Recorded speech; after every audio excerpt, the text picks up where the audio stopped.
Assalamualaikum warahmatullahi wabarakatuh. Pemirsa, jumpa lagi bersama saya Rey Hepieni dalam podcast Tamu Tribun. Di kesempatan yang istimewa telah hadir tamu yang juga istimewa, yaitu Mas Rahmat Riyadi, yaitu seorang ahli atau praktisi digital marketing.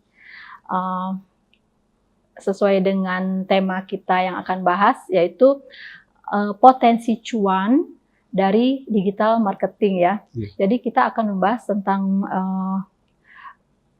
seberapa optimis para pelaku disebut bisa ya digital marketing akan prospek dari digital marketing ya. Kurang lebih seperti itu ya. Nah, Mas Rahmat Riyadi, kita langsung manggilnya Mas Yadi aja ya. Iya, Bu. Mas Yadi ini udah aktif di dunia digital marketing atau marketplace sejak tahun 2011. Udah 14 tahun ya? Iya, lama Bu. Luar biasa itu. Jadi omsetnya luar biasa. saya udah sebelumnya pernah talk show dengan Mas Yadi. Jadi di situ dikasih bocoran omsetnya tuh luar biasa gitu. Jadi bisalah untuk inspirasi buat pemirsa. Nah, jadi mengawali podcast kita ini, kita mau gali dulu nih profil dari Mas Yadi. Jadi Mas Yadi ini bisa cerita dari awal lulus dari FE Manajemen Universitas Jambi ya, dan langsung apply ke BUMN dan langsung diterima. Silakan, Dok. Silakan dulu ya. Silakan. Ya, jadi awalnya kan saya dari tamat kuliah. Ya. Nah, itu langsung masukin lamaran nih kebetulan, Bu. Namanya kita anak kos ya dulu ya. Ya. Di Jambi kan, ya? Jambi, Bu, bener. Jadi masukin lamaran, udah balik ke Palembang juga sebenarnya kan. Nah, tak tahu dapat panggilan tadi dari salah satu BUMN. Kebetulan tesnya di Palembang, Bu, waktu itu. Oh iya. Ya, cuma penempatan doang yang di Jambi kan. Iya.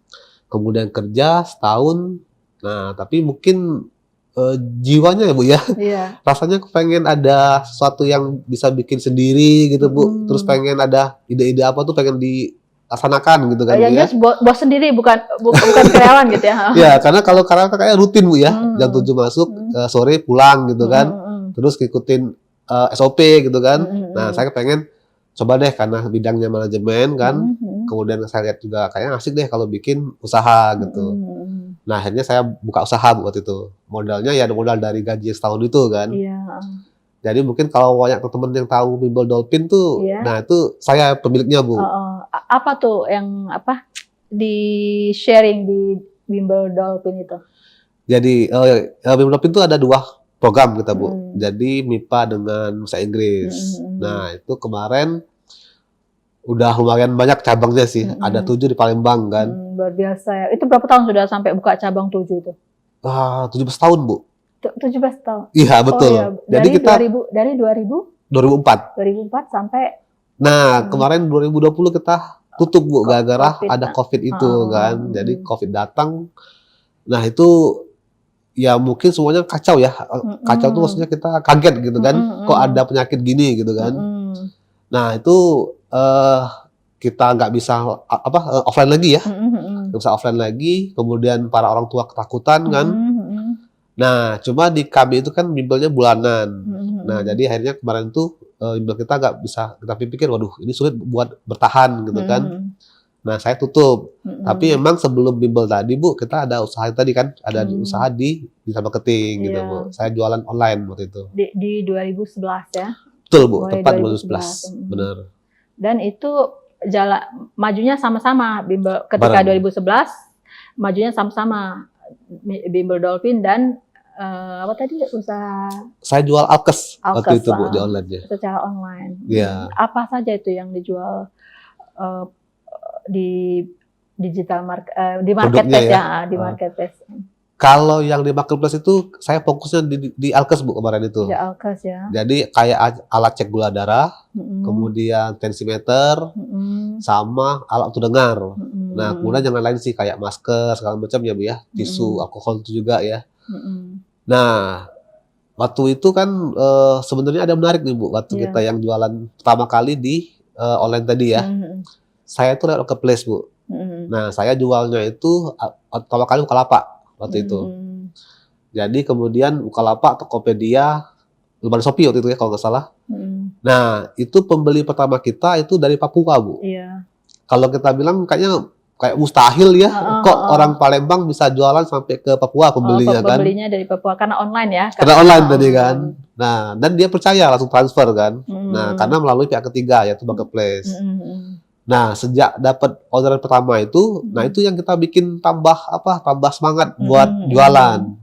Yang awalnya cuma berapa produk gitu kan, tampilkan, akhirnya nambah lagi terus sampai total ada 150 SKU waktu itu, Bu, sekitar. SKU itu singkatan dari?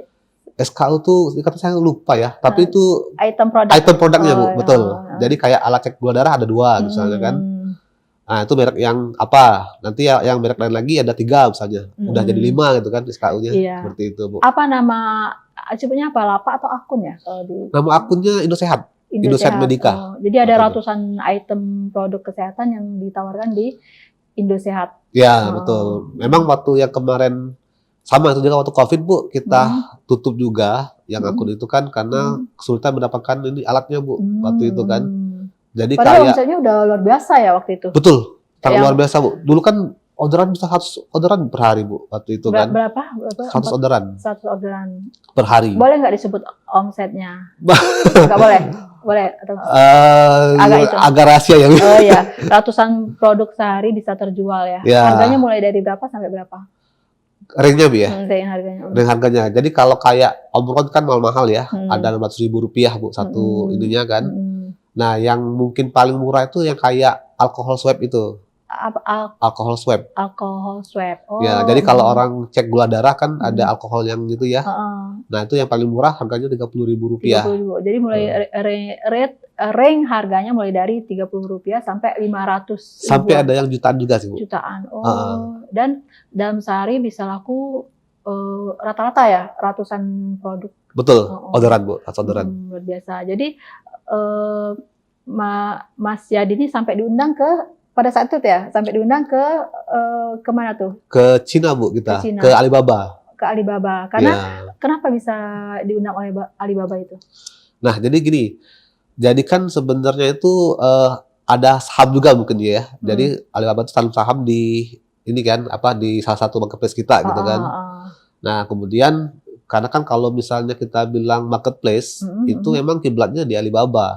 Karena memang mereka pertama kali yang bikin marketplace itu. Ya, memang di China gitu kan. Nah, jadi beberapa seller itu dari Palembang itu diundang lah untuk ke Alibaba. Ke Alibaba yang adanya di negara Cina. Di Cina, di Hangzhou tepatnya, Bu. Oh, itu berarti pilihan kan? Itu yang punya omset yang luar biasa kan yang diundang? Iya, jadi ada 13 orang, Bu. Se-Indonesia? Se-Indonesia waktu itu. Termasuk Mas Yadi? Termasuk saya, gitu. Di Palembang berarti satu-satunya? Di Sumsel? Betul. Jadi di Sumatera tuh Medan sama Palembang kalau nggak salah yang diajak itu. Salah satunya Mas Yadi. Betul, benar, Bu. Jadi ke Hangzhou. Ke pusatnya Alibaba di Hangzhou. Di Hangzhou. Apa saja yang pengalaman di pusatnya Alibaba itu? Nah, ini ada yang menarik, Bu, sebenarnya. Jadi waktu di Hangzhou itu pertama kali waktu kita datang ke Alibaba ya. Nah, itu dia bilang kalau misalnya zaman dulu kan sumber daya tuh kayak manusia gitu ya, keuangan, alam gitu kan. Kalau sekarang ini dia bilang itu yang paling penting juga adalah data, Bu. Data. Iya, data itu sebenarnya penting.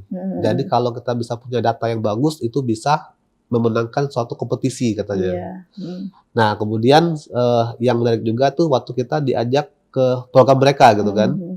Jadi kan yang namanya kota berkembang, negara berkembang itu ya, itu kan masalahnya di ini, Bu, Bu, urbanisasi. Urbanisasi. Iya, jadi semua orang dari desa itu pengen cari kerja ke kota gitu kan, karena desa nggak ada pekerjaan. Nah, pemerintah China ini menurut aku ini ide brilian ya.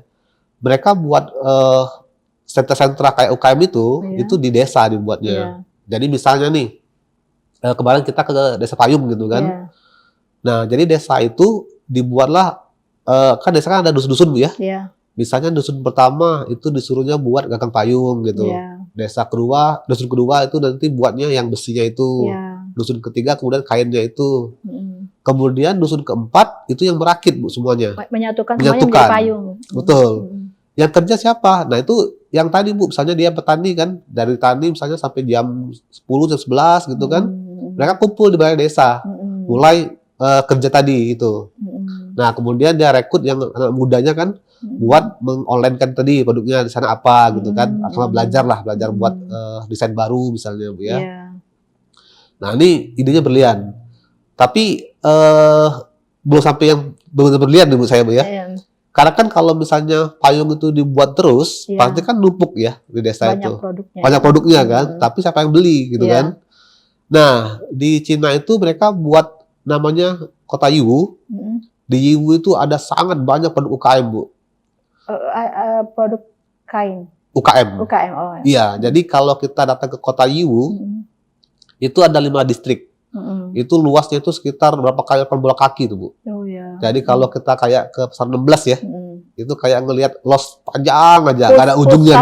Pusatnya UKM yang menjual semua produk itu ya? Betul. Jadi barang-barang tadi Bu itu dikumpulin di Kota Yiwu. Nah kemudian mereka pakai digital marketing nih Bu. Dia bikin iklan nih ke seluruh pedagang-pedagang di seluruh dunia Bu.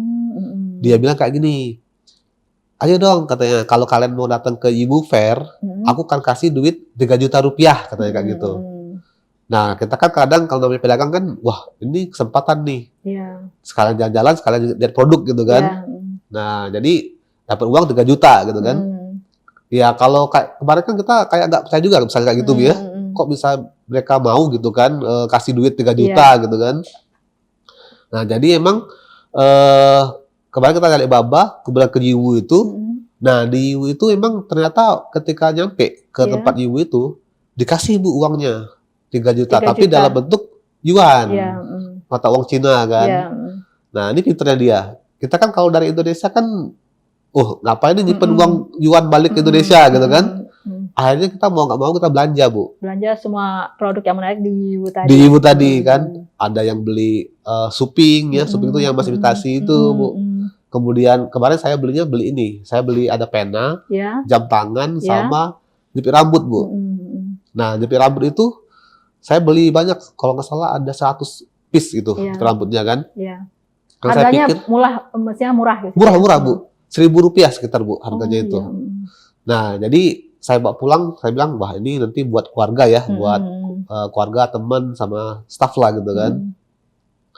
Nah kemudian kita udah bawa uang tadi kan, udah kita belanjakan, kita bawa pulang ke Indonesia. Nah kemudian kita kasih nih ke saudara gitu kan, kemudian kita kasih ke staff, kasih ke teman-teman juga deket kan. Bersisa nih Bu ternyata yang jepit rambut tadi. Saya pajang toko Bu gitu kan. Nah di toko tadi ada pajang di toko online tadi kan? Oh enggak, yang di offline ini Bu. Offline, ini di offline kayak ini ya. Jadi ketika orang datang tadi, itu orang ini tertarik dengan produk tadi kan. Nah ketika dia, Pak ini berapa harganya? Karena saya nggak tahu harga di rambut itu sebenarnya ya, saya bilang aja 10.000, saya bilang satunya kan. Nah ternyata diborong sama dia. Ternyata harganya itu kalau di pasaran bisa 25.000 rupiah, saya dengar Bu. Nah tadi Bu kita kan sebagai pedagang ya, yang namanya ada cuan tadi kan, 1.000 rupiah, kemudian dijual 10.000 bisa laku kan. Akhirnya kita kan pasti bakal impor kan. Saya cek, iya ada nih nomor kontak kemarin, bisa nggak diekspor? Nah gitu. Memang kalau sudah pakai pajak sama biaya kirim kan memang jadi mahal lagi ya. Tapi paling 5.000 rupiah gitu kan. Jatuhnya dari 1.000 menjadi 5.000. Ya, ini jual gitu. 10.000 masih wajar ya, masih banyak 2 kali lipat dapatnya ya. Nah itu bisa kita bayangkan Bu, kalau misalnya seluruh pedagang di seluruh dunia, akhirnya mereka impor barang-barang dari Cina semua Bu. Karena tadi kan, yang awalnya bawa pulang ke negara mereka, cuma dipajang doang, ternyata laku kan, akhirnya mereka impor semua. Jadi itu strategi yang dilakukan oleh Alibaba supaya bisa menjual produk-produknya di seluruh dunia. Benar Bu. Itu tahun berapa diundang ke Alibaba? 2018 Bu. 2018. Sebelum COVID. Ya. Kemudian terus berkembang, maju, dan bahkan saat COVID pun tetap maju walaupun sudah ubah akun atau gimana tuh setelah COVID? Nah, jadi kalau dunia online itu Bu, kemarin itu waktu pertama kali COVID itu benar-benar luar biasa malah Bu. dia malah booming, betul. Makin banyak orang yang belanja secara online. Secara online kan. Jadi kan yang awalnya kita kan dulu kan belinya ke toko gitu kan. Kemudian ada PPKM dibatasi gitu kan. Nah, orang mulai saya cari nih gimana caranya belanja online gitu kan. Nah, mereka mulai mungkin akun Shopee misalnya, bikin akun Tokopedia, Bukalapak gitu kan. Nah, itu drastis, Bu. Jadi kalau yang kita dulu, yang orang-orang seller ini ya, bilangnya, wah ini kayaknya online nih, marketplace ini mungkin 5 tahun lagi nih baru booming. Itu mendadak. Langsung naik ke atas. Iya, bener. Nah, itu banyak bener. Itu yang ada jualan sayur mayur gitu ya, bisa omset 1 M gitu, Bu. Nah, itu pada waktu COVID itu. Nah, jadi benar-benar pada waktu di COVID itu, online itu benar-benar menanjak. Tapi tergantung produk ya. Nah, kebutuhan tadi jadi dibutuhkan, jadi menanjak. Nah, yang kita yang kemarin Alkes malah down gara-gara tidak ada barangnya. Barang tidak ada. Ya, dan juga dilarang sama marketplace, Bu. Jadi kayak masker itu nggak boleh dipajang gitu waktu itu. Alasannya apa itu? Karena waktu itu banyak penipuan malah, Bu, terjadi. Untuk barang kayak gitu. Tapi kalau untuk kayak sayur mayur kan tuh enggak. Nah, itu saya beralih, Bu. Saya sedikit lagi, Bu ya. Saya beralih jadi kemarin itu jualin pempek waktu itu, Bu. Oh ya. Iya, kayak beralih ke pempek. Alkes stop sama sekali. Stop sama sekali. Karena nggak ada barang. Barang nggak ada, semuanya kan kalut itu ya. Barang itu kan bingung barang kan semuanya. Importir nggak mau impor lagi, Bu, karena takut kan. Impor barang tapi nanti nggak ini kan. Nah, saya beralih ke pempek waktu itu. Nah, pempek itu karena banyak permintaan, akhirnya saya ada masalah juga kan, Bu ya. Kalau kita jual pempek kan masalahnya di pengiriman kan. Pengiriman kan tidak bisa lama kan. Memastikan produk itu sampai dengan kondisi tetap bagus. Bagus, gitu ya? Betul. Nah, jadi kita cari solusinya kan. Nah, kita cari gudang di kota lain. Jadi kita kan punya teman-teman nih yang penjual reseller gitu ya? Bukan, Bu. Jadi jatuhnya saya itu malah bukan bentuk reseller, tapi saya itu buka cabang, tapi lewat kawan-kawan yang kemarin akrab nih. Kita kan penjualan ini kan ada kayak perkumpulan ya, komunitas ya. Om, boleh nggak titip freezer nih di tempatnya gitu kan? Tante titip freezer. Oh, boleh Om katanya. Nanti bagi sharing ini ya, profit ya. Nah, kayak gitu. Nah, jadi pempek itu kita kirim dari sini frozen, Bu. Kita frozenkan dulu, kemudian kita kirimnya pakai truk frozen juga. Nah, sampai di sana masukin di freezer. Nah, jadi aman. Nah, itu sama, Bu, itu omsetnya juga tinggi. Tinggi ya. Iya. Jadi tertutupi yang omset ketika sebelum COVID. Jadi beralih ya dari yang dulu Alkesnya hilang, pindah ke pempek jadinya. Dan omsetnya tetap relatif sama gitu. Karena harga barangnya kan nggak terlalu mahal-mahal kayak di Alkes ya. Kalau omset sebenarnya lebih kecil pempek. Tapi kalau dari sisi profit lebih untung pempek. Betul. Kayak gitu, Bu. Sampai berapa lama itu? Sampai sekarang masih pempek? Masih pempek, masih. Sekarang masih pempek. Ya, kalau misalnya teman-teman lihat akun Istana Pempek, nah itu punya saya. Istana Pempek. Iya. Terus sekarang ada yang jual CCTV. Betul. Mulai kapan itu? CCTV itu kita sebenarnya pertama kali jasa. Sama juga, Bu, itu 2011 ya. 2011. Itu berarti lanjut. Kalau Alkes stop, CCTV tetap. Kalau aku berarti barengan juga, Bu, itu berbarengan. Alkes kan di online gitu ya. Nah, CCTV saya udah jalan. Tapi pada waktu itu hanya jasa, Bu. Oh, jasa. Ya, jadi kita dapat jobnya itu pertama kali malah dari Bank BCA sama Danamon. Itu online dan offline? Kalau jasa kan jadi offline, Bu, jadinya. Offline. Ya, jadi kita emang udah ada kayak kontrak gitu, Bu. Tapi di share ke online juga atau? Bener, kita share-nya jasa jadinya, Bu ya. Tapi bukan jualan produk maksudnya. Iya. Nah, jadi pada waktu itu saya buatnya kalau nggak salah pakai OLX waktu itu. OLX. Ya, pakai online juga kan. Kita bilang bahwa kita sediakan jasa buat maintenance gitu ya, perawatan. Nah, kemudian di approve. Nah, itu diminta pegang BCA sama Danamon waktu itu. Kontraknya per tahun waktu itu. Nah, sampailah tahun 2015 kita kontrak. Ya. Nah, 2015 ternyata kontraknya di stop sama BCA sama Danamon. Nah, itu baru kita mulai jualan CCTV. Online. Lewat online juga. Jadi yang tadi saya pakai semuanya pakai ini semua, pakai apa? Digital marketing. Oh, digital marketing. Ya, pakai Google Map gitu kan. Kemudian pakai misalnya pakai iklan Facebook, iklan IG gitu kan. Nah, kemudian sekarang muncul lagi TikTok kan. Ya. Nah, kita udah mulai menggarap TikTok juga masuk. Jadi semua medsos ya semua platform medsos ditaruh di situ Betul.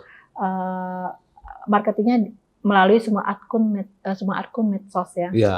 Karena kan kalau dibilang lebih murah Bu ya. Lebih murah. Iya, kalau dulu kan buka bimbel bikirin, aduh sewanya udah berapa gitu. Kalau sini cuma butuh kamera gitu ya. Betul. Yang bagus, terus dimanapun bisa. Betul. Di satu tempat pun bisa dengan background yang bisa dibikin. Benar, gitu Bu. Jadi CCTV, kemudian Starlink banyak sekali. Ya, kalau Starlink kan dia agak nyambung ya sama CCTV kan. Jadi karena memang satu satuan ya, IT namanya kan, teknologi informasi. Jadi ya kita tawarin main Starlink kan, akhirnya kita fokus main Starlink juga gitu. Iya. Jadi bisa dari yang disampaikan oleh Mas Yadi bisa kita simpulkan, jadi sepanjang waktu tetap eksis, walaupun produknya bisa bergeser ya, berubah, bergeser. Tapi ada juga yang tetap apa sih itu langgeng, ada tetap ya, misalnya CCTV sebelum COVID sudah oke, setelah COVID oke, pasca COVID juga oke. Sampai sekarang pasarnya bagus. Nah, itu sukanya banyak banget. Nah, tantangan mungkin nggak ada dukanya atau gimana? Ada. Tantangannya apa tuh? Nah, jadi karena di dunia online ini dinamis Bu ya. Jadi misalnya aja Bu, kalau teman-teman tahu kan misalnya gini, kalau kayak dulu tuh, yang paling bagus tuh Lazada gitu kan. Wah, Lazada itu paling oke lah gitu kan. Kemudian bergeser, kemudian Bukalapak gitu Bu. Orang ke Bukalapak gitu kan. Ada banyak sekali ya, ada macam-macam, ada beli-beli, ada betul, ada Shopee gitu. Bener, kemudian ada Shopee lagi gitu kan. Kemudian orang beralih ke TikTok juga gitu kan. Nah, tantangan jadi seller yang di online tadi itu Bu, kita harus belajar semua marketplace kan. Yang untuk atau semua kita taruh di situ, semua marketplace. Kalau saya semua Bu. Nah, tapi itu ternyata triknya beda. Jadi kayak trik apa di Bukalapak itu nggak sama kayak trik di Shopee kayak gitu. Itu beda-beda Bu. Trik pemasarannya. Ya, trik cara kita nguploadnya gitu kan, cara bikin kontennya, kemudian cara bikin promosinya gitu. Itu beda-beda semua, nggak ada yang sama. Nah, itu tantangannya jadi teman-teman sering belajar sih harus kan gitu kan. Nah, kemudian setiap kali, rasanya mungkin setiap debat sekali ya, itu ada perubahan. Ya, kayak dulu Bu, pertama kali, itu gampang masih Bu. Kita tinggal upload doang, udah tampil di ini kan. Udah laku gitu kan. Tapi sekarang kan ada juga harus live streaming gitu Bu. Ada kewajiban harus live streaming. Biar lebih laku, bener. Kita kan kalau misalnya cuma pajang doang pemilik akun. Kalau menurut aku saya wajib Bu, wajib. Karena apa? Karena kalau nggak live itu nggak ada traffic ke sana. Jadi tadi makanya kita bilang ya. Nah, yang dulu cuma upload udah bisa gitu kan. Kemudian ada fitur promosi lah harus ikutin gitu kan. Nah, sekarang itu kalau menurut aku wajib untuk live. Wajib live. Iya. Setiap hari. Setiap hari Bu. Ada minimal jamnya nggak? Misalnya 1 jam? Ada. Jadi sempat kemarin itu kalau misalnya kita kayak TikTok ya. Itu kalau mau di posting itu minimal 6 jam satu hari Bu. Satu hari minimal. Sama 1 bulan. Semua yang lain juga begitu? Beda-beda. Ya, dia kan gini Bu, jadi kan si TikTok ini kan kepengen nih bahwa orang tuh beralih ke TikTok mungkin ya. Nah, jadi si seller tuh dipaksa lah, agak dipaksa untuk 6 jam. Live 6 jam gitu kan. Tapi nggak mesti langsung Bu. Boleh ganti-ganti orang. Boleh. Tapi satu akun gitu ya? Betul, satu akun. Boleh tidak juga boleh Bu. Misalnya kan paginya 2 jam nih, nanti siangnya 2 jam lagi gitu kan. Nanti malamnya 2 jam misalnya. Dini hari juga boleh? Boleh, betul. Selama 20 jam tuh yang penting 6 jam satu hari gitu. Nah, itu supaya kita di boosting gitu kan. Dan itu dilakukan? Ya, kita lakukan. Nah, masalahnya lagi kan Bu ya, kadang kalau yang kita tadi kan dulu nggak tampil di kamera nih gitu kan. Nah, sekarang kan teman-teman berarti harus berani tampil. Iya, tahu saya Bu, saya dulu nggak juga nampil gitu. Tapi sekarang udah biasa lah berarti. Nah, sekarang dipaksa ya. Dipaksa buat bisa tampil di itu Bu. Gitu. Dan itu kan interaksi langsung kan dengan pembeli ya? Iya, benar Bu. Nah, kayak gitu gambarannya Bu. Jadi kalau tantangannya itu sangat cepat sekarang ini kita harus belajar terus Bu. Bukan kayak dulu. Kalau dulu kan kayak saya pertama kali yang tadi upload itu ya, itu sampai tahun berapa tuh masih langgeng Bu. Kayak itu aja Bu, ini model-modelnya. Cuma sekarang upload dan upload, tidak perlu live ya? Tidak perlu live. Sekarang ini harus betul-betul kita ikutin terus apa perkembangannya gitu Bu.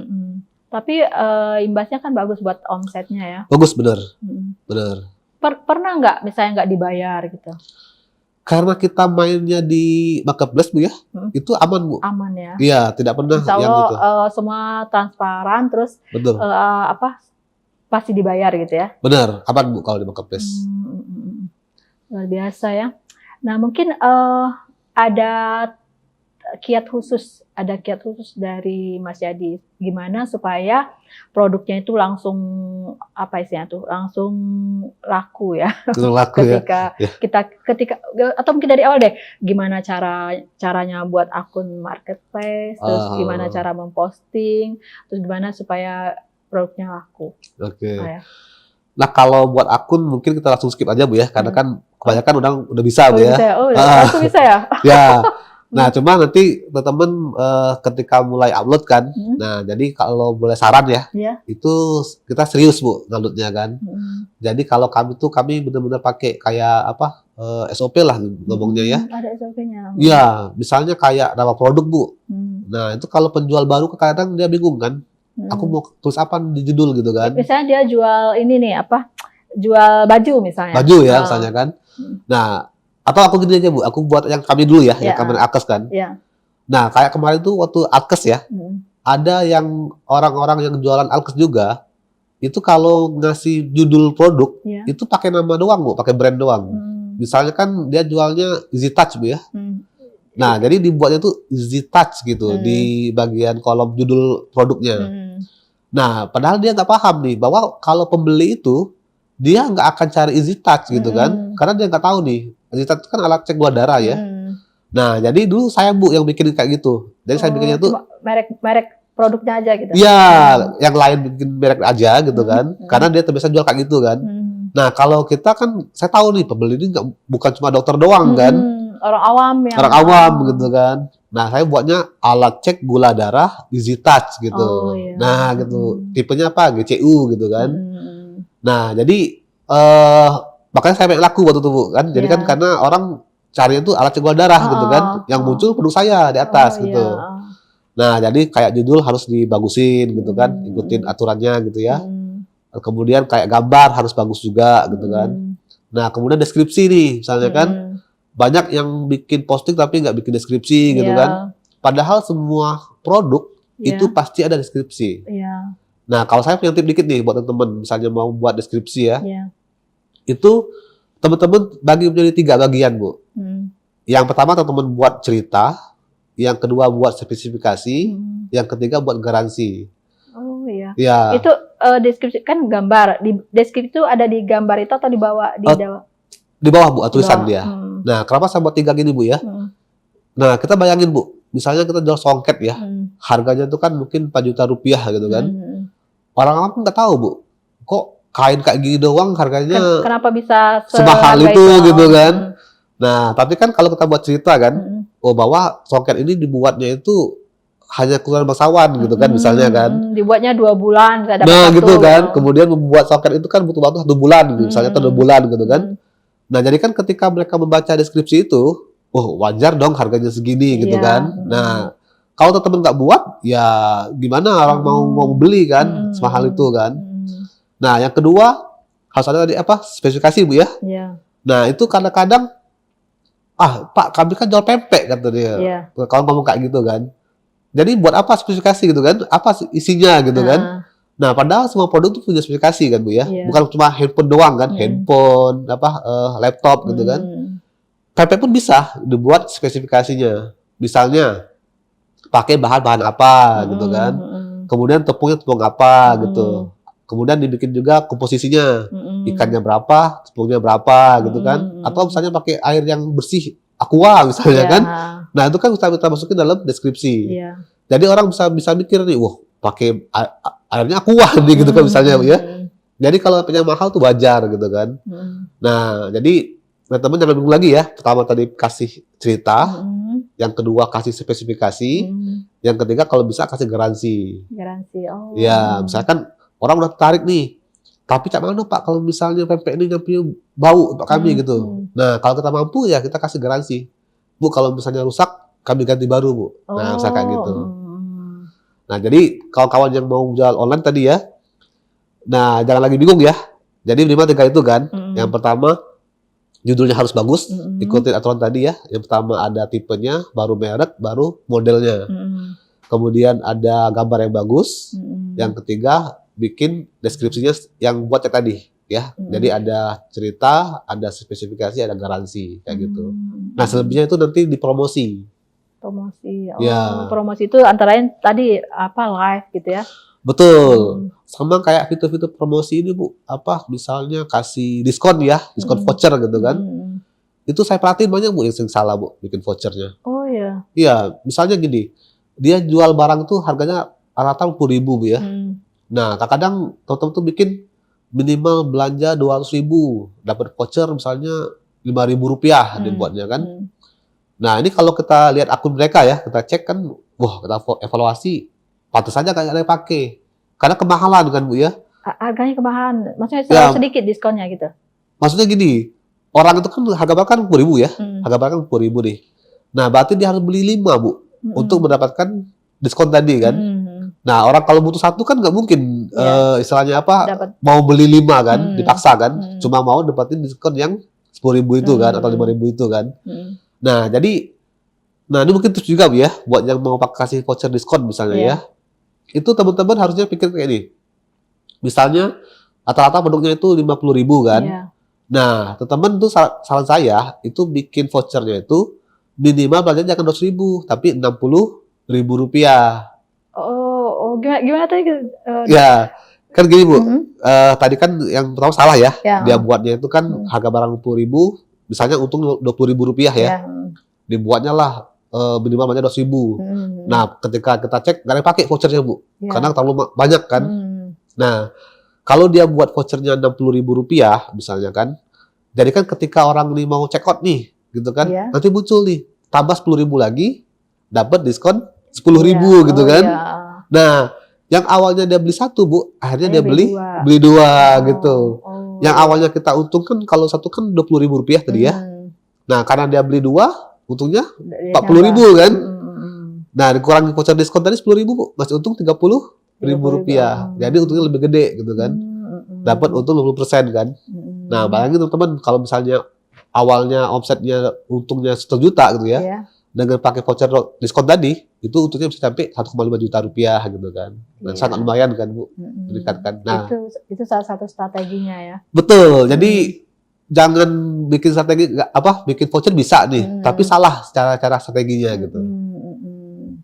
Sebenarnya itu secara offline sering juga kita lihat dulu di mall ya, tapi sekarang kan udah beralih ke online. Jadi sangat menarik ya, Mas Yadi ya. Jadi dan itu sangat terbuka karena itu tadi banyak sekali keuntungan dari digital marketing ini. Iya, betul, Bu. Tidak perlu tempat yang besar, terus pegawainya relatif lebih sedikit mungkin ya. Tapi itu tadi kita harus mulai digital artinya ya. Betul, Bu. Sama kayak misalnya kita nih, kita jalan-jalan ke nginep lah, misalnya nginep di Lembang, Bandung misalnya kan. Kadang-kadang mau cari tempat oleh-oleh misalnya, Bu ya. Itu kan jarang, Bu, kita nanya-nanya lagi, Bu. Kadang-kadang kita buka Google kan kita cari, Bu. Sudah muncul semua. Udah muncul semua kan. Nah, jadi kalau teman-teman nggak pakai digital, gimana produk teman-teman bisa ditahui sama pembeli kan? Sayang-sayang gitu. Dan selain dari di akun-akun yang sudah istilahnya itu udah eksis ya lama ya, itu mungkin ada pilihan lain? Enggak, aku masih fokus di situ, Bu. Lebih fokus ke situ ya. Iya. Tapi offline tetap, walaupun omsetnya lebih ke online ya. Ya, kalau dibilang banyak kan online, Bu, daripada offline-nya. Ya, kayaknya kita udah panjang sekali nih. Udah 30 menit ya. Kita udah sampai akhir dari podcast kita. Mungkin ada pesan khusus lagi dari, udah banyak sekali pesannya, tapi mungkin ada last pesan terakhir dari Mas Yadi untuk pemirsa. Ya. Jadi teman-teman saat ini kan udah zamannya 4.0 kan, udah zamannya internet ya. Dan juga usaha juga bukan kayak dulu lagi ya, mikirnya banyak, mahal sewa tempatnya gitu kan. Nah, jadi adanya teknologi internet, teman-teman manfaatkan dengan biaya yang mudah, itu udah bisa bikin usaha. Jadi teman-teman yang penting gas gitu ya, lakukan, lanjutkan gitu. Iya, Insya Allah. Menarik sekali pembicaraan kita dengan Mas Yadi, Mas Rahmat Priyadi, praktisi digital marketing yang omsetnya sudah sangat luar biasa nih. Mas Yadi, kita kali ini disupport oleh Dekoruma ya, podcast kita ini. Dekoruma, Easy Payment and Installment. Jadi Dekoruma ini produksi yang menjadi solusi efisien dengan standar kualitas terbaik. Kita jumpa lagi di kesempatan berikutnya. Terima kasih banyak atas waktunya Mas Rahmat Jadi. Insya Allah kita jumpa dengan topik yang lebih menarik lagi. Terima kasih Mas Rahmat. Assalamualaikum warahmatullahi wabarakatuh.